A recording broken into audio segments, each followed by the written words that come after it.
Maya. Okay, imagine you're walking your usual route to work, right? Every single day for 33 years. Same path, same routine. Okay. I mean, that sounds a bit repetitive, but I'm with you. That's a lot of walking. Right. But now imagine that every single day on that walk, you pick up a rock. Just one weird, beautiful rock.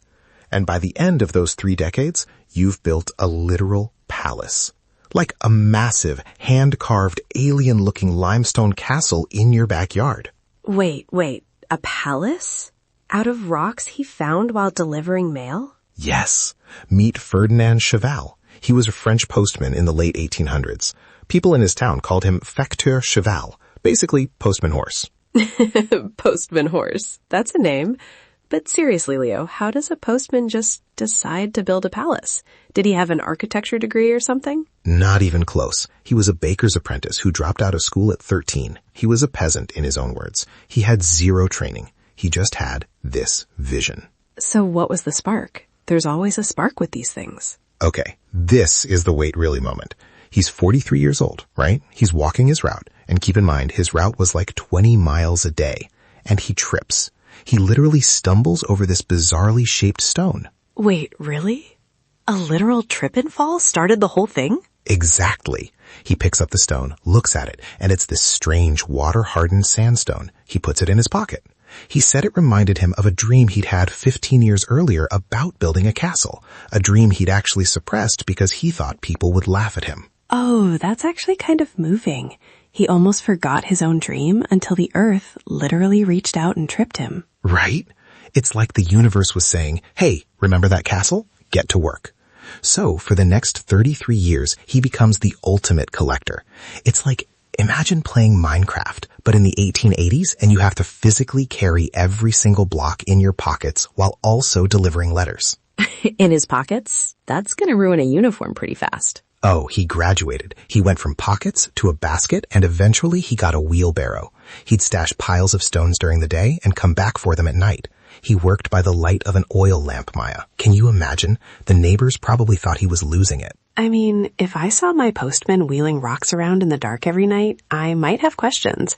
But what does it actually look like? Is it just a pile of rocks? No, it's a masterpiece. It's called the Palais Idéal, the ideal palace. It's about 26 meters long. It's got Hindu temples next to Christian grottos. There are stone ostriches, flamingos, octopuses, and even a 1.2 meter tall camel. A camel?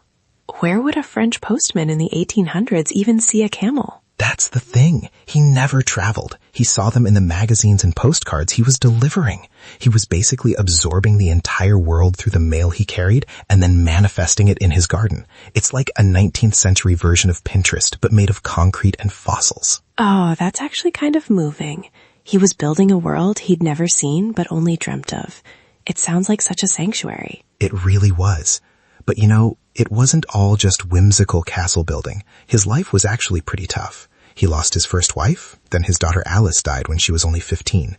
Then his second wife and his son passed away later. Oh, Leo, that's heavy. Yeah, he was a man who knew a lot of grief.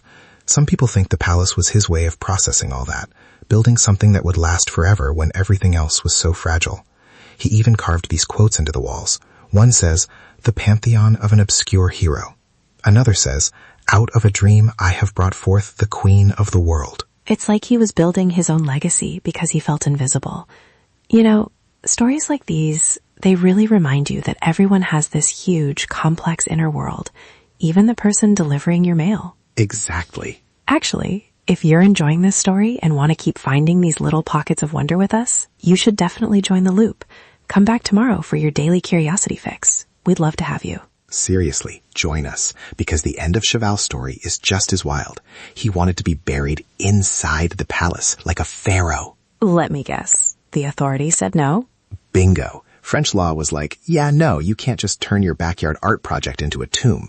So, what does he do? He's 78 years old at this point. Does he retire? Knowing him, he probably built something else. He spent 8 more years building a massive ornate mausoleum in the local cemetery. He finished it just a year before he died at 88. The persistence is just, it's mind-blowing. And the best part, before he died, the world finally noticed. Picasso was a huge fan. He actually drew a picture of Cheval as a sort of hybrid bird-beast postman. André Breton, the surrealist, loved it.